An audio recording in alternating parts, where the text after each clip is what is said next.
Deputy CM હર્ષ સંઘવીએ Surat diamond બુર્સની મુલાકાત લીધી છે। સુરત ડાયમંડ બુર્સ અંગે હર્ષ સંઘવીએ આપ્યું મહત્વનું નિવેદન। ભારત ડાયમંડ બુર્સ અને સુરત ડાયમંડ બુર્સ વચ્ચે કોઈ સ્પર્ધા નથી। કોઈએ જેટલી ટીકા કરવી હોય, ઈર્ષ્યા કરવી હોય કરી લે।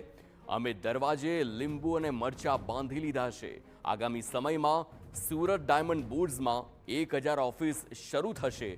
હર્ષ સંઘવીનું સ્પષ્ટ નિવેદન। અને પરિવારના એક સભ્ય ત્યાં કામ કરે છે, કોઈ અહીંયા કામ કરે છે, આમાં કોઈ પ્રકારની ક્યારેય કોઈ કોમ્પિટિશન હતી નહીં ને આવવાની નથી। અને સાહેબ કોઈ હવામાં નહીં રહેતા,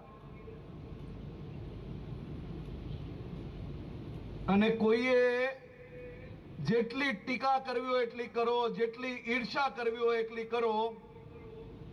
અમે સૌએ લીંબુ ને મરચા બાંધી લીધા છે દરવાજે। આજે 250 છે, આવનારા વર્ષે આજ તારીખ પહેલા અહીંયા 1000 થી વધારે ઓફિસો ચાલુ હશે। સુરતથી ડાયમંડના એક્સપોર્ટ અંગે પણ હર્ષ સંઘવીનું નિવેદન। સીવીડી ડાયમંડનું એક્સપોર્ટ સુરત ડાયમંડ બુર્સથી થઈ રહ્યું છે। દુનિયાભરના તમામ પોર્ટ પર અહીંથી ડાયમંડ મોકલાઈ રહ્યા છે। દુનિયાનું સૌથી મોટું સીવીડી ડાયમંડનું હબ સુરત ડાયમંડ બુર્સ બનશે। સીવીડી ડાયમંડનું હબ આજે પણ સુરત છે, મહારાષ્ટ્ર નહીં। તમામ ઓનલાઈન બિઝનેસ પણ એસડીબીથી થઈ રહ્યો છે, તેમ હર્ષ સંઘવીએ જણાવ્યું। તો સીવીડી નું બધું જે એક્સપોર્ટ છે તે સુરત ડાયમંડ બુર્સ થી થઈ રહ્યું છે।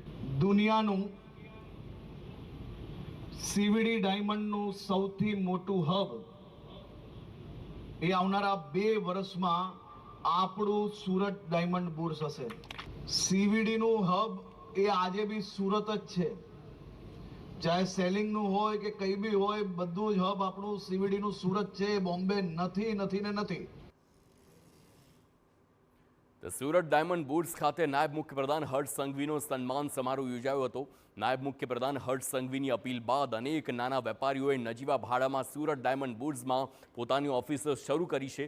તે વેપારીઓની સાથે સાથે હર્ષ સંઘવીનું પણ સન્માન કરવામાં આવ્યું, જેમાં અનેક નામી હીરા ઉદ્યોગપતિઓ અને પદાધિકારીઓ ઉપસ્થિત રહ્યા।